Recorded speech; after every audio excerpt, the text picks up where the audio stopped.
Hello, I'm Sophia. Hi, I'm Phoebe, and we are from BAM and Beyond. This is the British Asian Opinion Show, BAO, otherwise known as the BAO Show. Today we are discussing how British Asians feel about colorism within the Asian communities. In July, we interviewed some British Asians to get their opinions on this topic.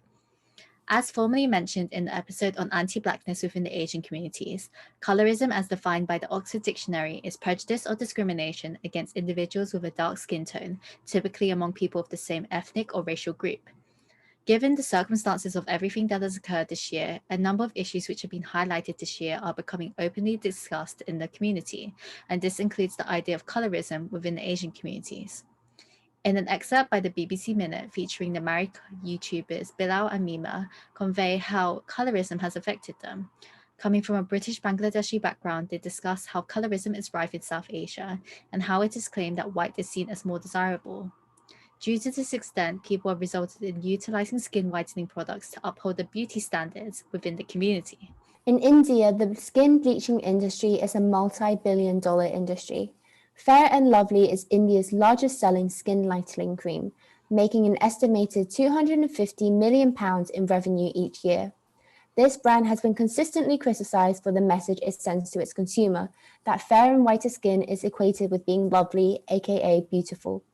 Following the Black Lives Matter movement earlier this year, the company faced a lot of backlash, and in response, the company announced that it would change its name to Glow and Lovely in order to accommodate a more inclusive vision of beauty. However, they still plan on selling the product with no changes to the ingredients or chemical makeup of the product. A lot of Indian celebrities are often suspected of going under skin lightening treatments. The actress Priyanka Chopra participated in an advert for a skin lightening cream in the beginning of her career. Images from the ad resurfaced this year, and her fans demanded an explanation, calling her a hypocrite for endorsing colorism whilst she was protesting racism. Priyanka recently made a statement saying that she regrets doing the ad and confessed that she used to be conscious of her skin color, insinuating that she herself was a victim of colorism. In South Asian culture, darker skin was often equated to poorer people in society, and lighter skin is seen as privileged. This is reinforced by the caste system, which is a form of social hierarchy and determines one's social status. The caste system has deep roots in ancient India, and even though negative discrimination was banned by law, it is still common practice today. The higher castes were often wealthier and were associated with working indoors, and so would have lighter skin, and the lower castes, who were considered to do the dirty work in society, often worked outdoors, and so would get darker skin due to sun exposure. Therefore, fairer skin became equated with a higher status in society and was thus preferred. On the other hand, in East Asia, such as countries like South Korea, where the beauty standard is very prominent, especially in terms of cosmetics and plastic surgery, South Koreans place an emphasis on wearing SPF and using cosmetics which will enable you to brighten your skin tone to reduce dullness. However, some users have used these products and noticed their skin becoming shades lighter, which makes us wonder, what ingredients are incorporated into these products to have such an effect? Is this due to the idea of East Asian beauty standards, and how does that result in colorism? Let us review the origins of colorism in South Korea. In South Korea, people with darker skin tones have been looked down upon since Korea's feudal days, a few centuries ago. Skin tone was seen as a marker of social status and class. Having darker skin meant that they worked in the sun for longer durations of time, usually doing hard labor. Meanwhile, those who had fair skin were wealthy enough to not work in the sun. Since the upper class was thought to have lighter skin, people from lower classes wanted to imitate their appearance, as they could not simply be wealthy and influential, but they could appear like it. In this manner, fair skin is linked to upward social mobility, high social status, wealth, and influence. In the 20th century, when Korea became more exposed to the West, this pre-existing social norm clung to Korean society. Western societies were considered to be more modern and advanced, so fair skin maintained its superiority as these communities were made up of entirely white people. In more contemporary times, the media promotes fair skin as a beauty ideal, which has spawned a skin whitening industry as previously mentioned, and as a result, fair skin is still favored today. In a 2019 World Health Organization report, it was found that half of the population in Korea, Malaysia, and the Philippines use some kind of skin lightening treatment, and it's even higher in India with 60% and African countries such as Nigeria, which is 77%. These statistics tell us how these countries use skin lightening treatments and can give us an insight into colorism within these countries. Now, let's hear from our interviewees regarding this topic. So I think the most way I was mainly affected was quite mentally, really. That's because ever since from a small age, when I was watching any sorts of media, for example, like I'm Tamil, so I would watch Tamil movies, there would only be people who were of lighter skin color represented. So I think, oh, am I not Tamil enough? I don't look like these people, so I am not enough. And I used to think like that. And that played a big part of my life when I was growing up. Oh my gosh, when I was younger, like we went to Turkey in like year 6, and like me and my like cousins and all that, my brother, we're just having fun, you know, just like playing out in the sun. And then when we came back, I was like very, very dark because of course like being out in the sun and whatever. And for the longest time, I started to become like so self-conscious of it. I was only in year 6 going into year 7, and they would constantly talk about how dark I was, how dark me and my brother were, and just like recommend us like lightening creams and stuff like that. I can admit that I have benefited from colorism actually. So just to give a bit of context, I'm Filipino. I'm full Filipino, but a lot of people have mistaken me to be like half white, half Filipino, like mixed race. And I think that lends a bit of privilege to myself, you know, to be white passing, especially in the UK where I don't get as many stares if I look into a store compared to like if I walk in with an Asian friend, they get the stares. But also, I guess also in the Filipino community, I've like experienced colorism, although not on the receiving end of like negative colorism, but more benefiting from it. Like my own family members as well, they comment on the color of my skin and the fact that I'm very fair, and they say that as a result of my fairness, I'm more attractive compared to, say, my cousin who is much darker than me. And I think that's inherently very wrong. That they're treating both of us, you know, who are days apart, very differently, and assuming that because I'm lighter skinned and fairer skinned that I'm more attractive and thus more desirable and whatnot. Yeah, personally, it's not that much, but something that I have noticed personally is that when, like, my hair is very light for an Asian person, when East Asian, you can't really see on camera, but it's quite light brown. And people would always call me, like, kind of jokingly / affectionately, like, Boy. And that just basically means you're like a Westerner. But at the same time, I've never really seen it as something that is kind of insidious, but actually it might have some sort of background in kind of glorifying it, or kind of being like, oh, that's kind of odd, but kind of interesting at the same time. I think it's a problem. So on one level, yes, it's the case that people have a personal choice about how they want to look or what beauty products they want to use, including skin whitening ones. Yes, they do have that choice. But then if you look wider in society, why is it that we prefer or we consider people who are fairer skinned to be more prestige or wealthy or have a better reputation or even better educated or more trustworthy? And we need to think about sort of why in wider society that is. And I think that's particularly perpetuated through the media.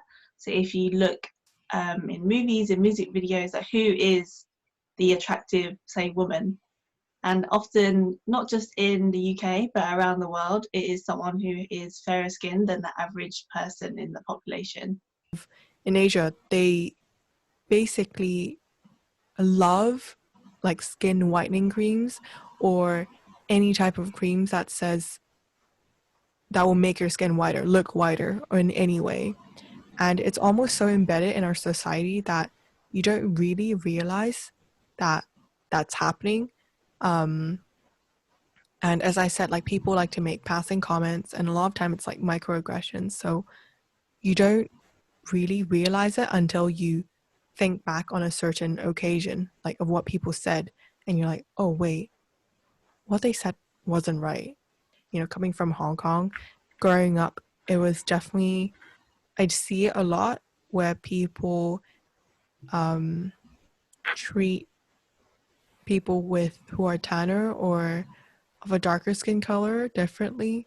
And I mean, that also includes, for example, if you, I mean, in Hong Kong, there's a huge Indian, Pakistani like community, and people treat them differently for sure. And even when I was young, I heard people say a lot, something like, oh, don't go to this area in Hong Kong, which is historically a lot of Indians and Pakistanis kind of lived there, and they used to tell me things like, oh, it's really dangerous there.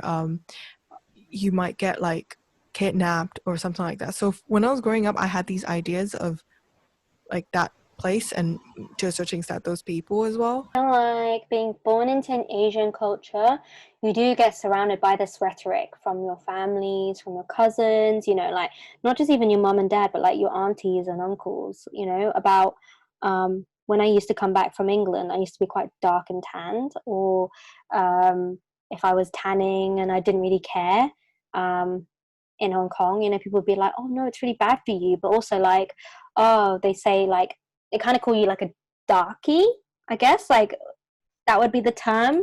Like that, I wouldn't say that's a direct translation, or they would kind of say like, oh, you're kind of looking a bit black, that kind of thing. And it's a bit unfortunate because, you know, when you're young and you watch these Asian dramas, you do kind of get pulled into this world of like, oh, they're so like, they look after their skin, they're all like very, very pale, you know. And obviously it's good for you to like look after your skin and like put sunscreen on. Everyone should practice that.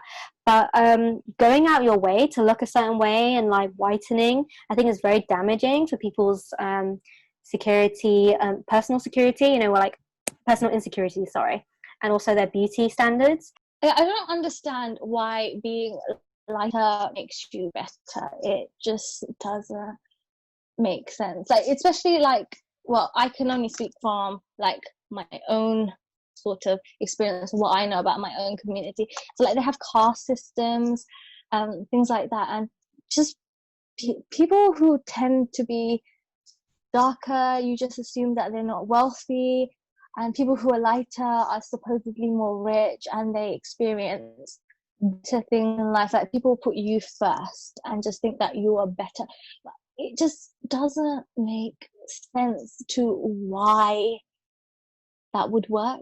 It's just, I just don't get it.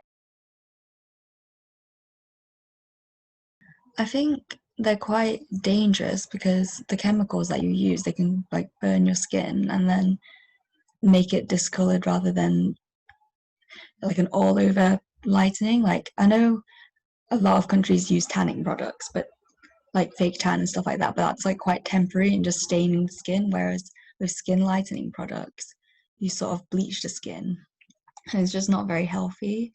And I think the purpose for what they do it for, that aesthetic, isn't very healthy either, when a lot of sort of the hotter countries, you won't, with that sun and stuff, you can't really be that pale. I remember being very young, and because I used to live in I was born in India. I came here when I was 5, but even before then I would see my aunts and aunties use like Fair and Lovely, like, which is kind of like a skin bleaching cream. And like then you didn't know a lot about bleach and what it did to your skin, because I was like a very time ago. So I would also try Fair and Lovely being like 4, and now when I think about it, that's so dangerous. But I really wanted to be like the person on the face of the cream, like the face on the packaging of the cream. I wanted to be. But a lot of Filipinos are darker skinned than normal, and if they want to be lighter skinned, fine. But I feel like if they want to be lighter skinned because they feel that they are less worthy or uglier when they're darker skinned, then I feel like there needs to be a bit of questioning behind why they're doing it. that really affected me, how I thought of myself later on as well. So like I would always try to like use foundation would be lighter than my skin. I would always like try to like, especially if you're like South Asian, you have like this darker skin tone underneath your eyes and like under your chin, and I would always try to like put extra concealer just to hide them, even though they were like natural. And like, yeah, so it really affected, when I was growing up, it kind of affected my confidence on my natural skin and how I naturally looked. So yeah, I think colorism did affect me quite a lot. Like skin whitening products, I like in and of itself, in isolation, I don't have a problem with it. It's more the reason why people want to use them. If they think that being lighter skinned or fairer skin is better, or makes them more attractive, or makes them somehow more desirable, I feel like they need to kind of question their beauty standards and like control the beauty standards which they're being fed. Because I understand that a lot of this is very much influenced by the media and indoctrinated from us by a young age. And I feel like in order to kind of get out of that cycle, we really do need to question what the beauty standard is, and question whether fair-skinned people are the pinnacle of that beauty standard. Basically, when I was younger, I did feel insecure because just hearing from everyone, oh, you would be so much prettier if you had lighter skin, or don't go in the sun.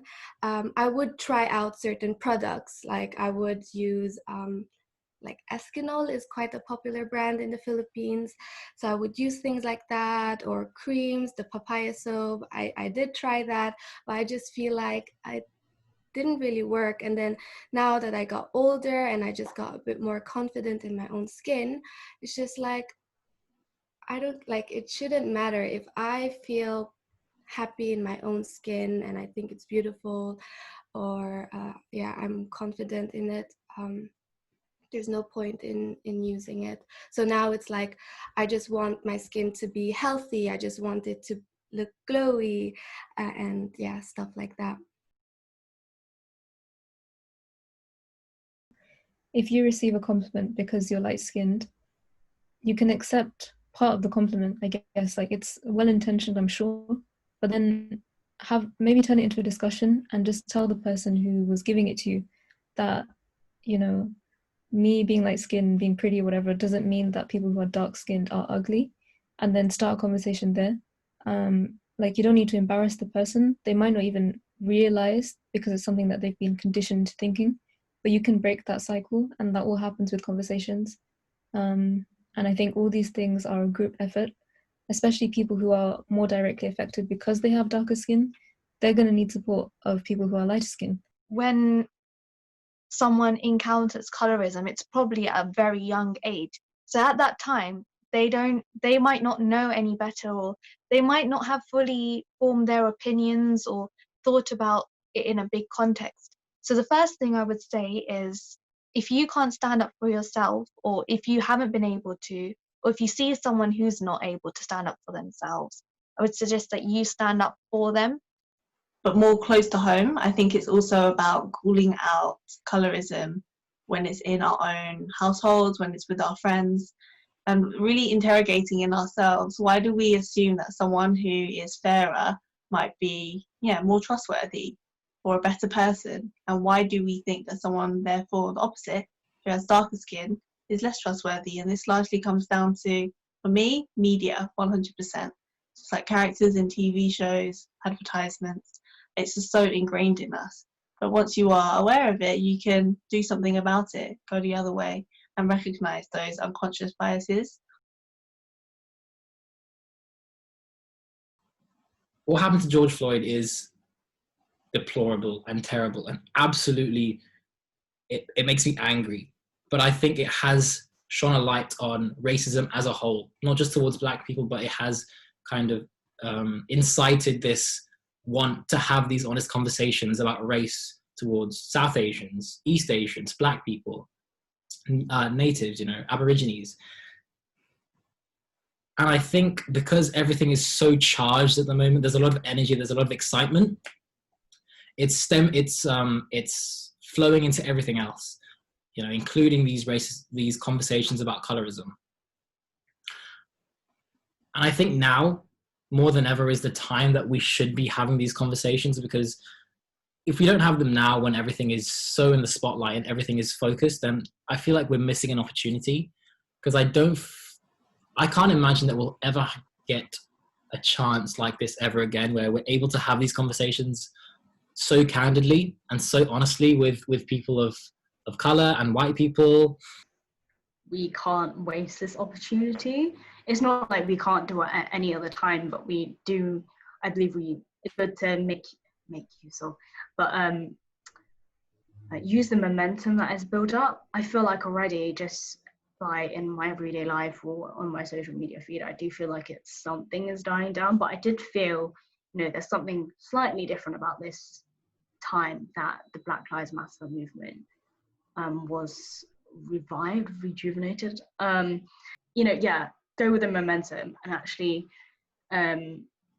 build on it, because we don't want to waste this moment, and so that we can make it sustainable and start the conversation in settings like these to be able to actually continue the work into the long term. Well, colorism and racism are two different things, but I think once you start talking about it, it starts to stretch on to one another, so there can be some overlap.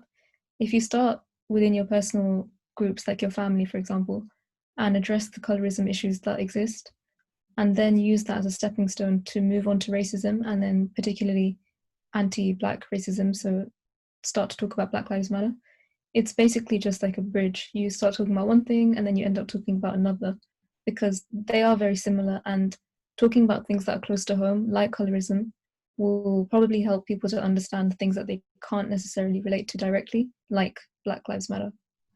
Lockdown and social media as well has made everyone realize just how much we don't know and how much we need to learn more. And the resources are there, like people are providing resources, and people are preaching, and people are speaking out on this so that the people are educated about this. And I feel like because there has been this, especially in social media, there's been this cycle of people just reposting and like giving out resources to educate people. I feel like that's why everything seems so excited and charged at the moment, because people are learning. They're no longer being naive or in the dark about things. They actually know about things now, and I think that's motivating this want for greater change.